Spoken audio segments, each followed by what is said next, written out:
एक बार की बात है, दो व्यक्ति थे जिनका नाम था मामा और फूफा। मामा और फूफा दोनों कारोबार करते थे और दोनों कारोबार में हिस्सेदार थे। मामा ने फूफा से कहा, फूफा क्यों ना हम कोई ऐसी वस्तु खरीद लें जो जल्दी खराब ना हो और उसकी कीमत भी बढ़ती रहे। फिर हम उसे कुछ वर्षों बाद बेचें जिससे उसके मूलधन से ज़्यादा दाम मिले। फूफा ने कहा, ठीक है मामा, तुम्हारी बात तो सही है, पर हम खरीदें क्या? उन्होंने आपस में राय मशवरा किया और लोहा खरीदने का निर्णय लिया। दोनों ने बराबर रुपए मिलाकर लोहा खरीदा। फूफा ने मामा से कहा कि लोहा वह कहीं सुरक्षित स्थान पर रख दे। मामा ने लोहा अपने पास एक पुरानी कोठरी में रख लिया।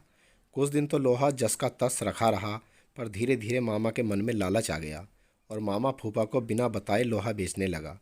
काफ़ी दिनों बाद फूफा मामा के पास गया और बोला, मामा आज लोहे का भाव काफ़ी बढ़ गया है, जल्दी से वह लोहा निकालो, हम इसे बेच कर आते हैं। इस पर मामा बोला, फूफा लोहा तो अब कबाड़ घर में नहीं है, क्योंकि लोहे को तो घुन खा गए हैं।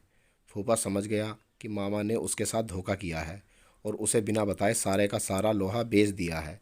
फूफा को क्रोध तो बहुत आया, पर वह बिना कुछ कहे सुने वहाँ से चला गया।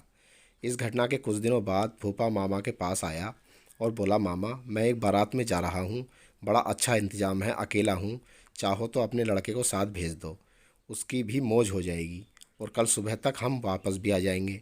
मामा बोला, क्यों नहीं, बेशक तुम मेरे लड़के को अपने साथ लेकर जाओ, और हाँ, इसे बारात में अच्छी तरह खाना खाना वाना खिला देना। फूफा बोला, यह भी भला कोई कहने की बात है मामा, तुम निश्चिंत रहो। इस तरह 2 दिन बीत गए। मामा का लड़का अभी तक घर वापस नहीं आया। मामा को बहुत चिंता हो गई कि अभी तक उसका लड़का घर वापस क्यों नहीं आया है। वह अपने लड़के के बारे में जानने के लिए फूफा के पास गया और बोला, फूफा मेरा लड़का कहाँ है, वह अभी तक घर वापस क्यों नहीं आया है? फूफा ने कहा, क्या बताऊँ मामा, रास्ते में एक चील तुम्हारे लड़के को उठाकर ले गई। मामा बोला, ये कैसे हो सकता है, भला कोई चील 12 साल के लड़के को उठाकर ले जा सकती है?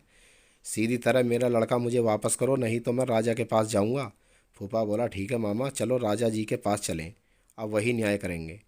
मामला वहाँ के राजा के सामने पेश हुआ।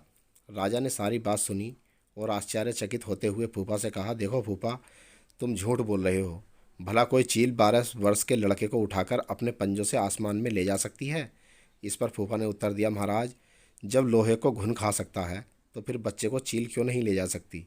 इस पर राजा सब समझ गए और उन्होंने मामा को आज्ञा दी कि वह फूफा का लोहा वापस कर दे और फूफा को कहा कि वह लड़के को मामा के पास वापस पहुंचा दे। Thank you.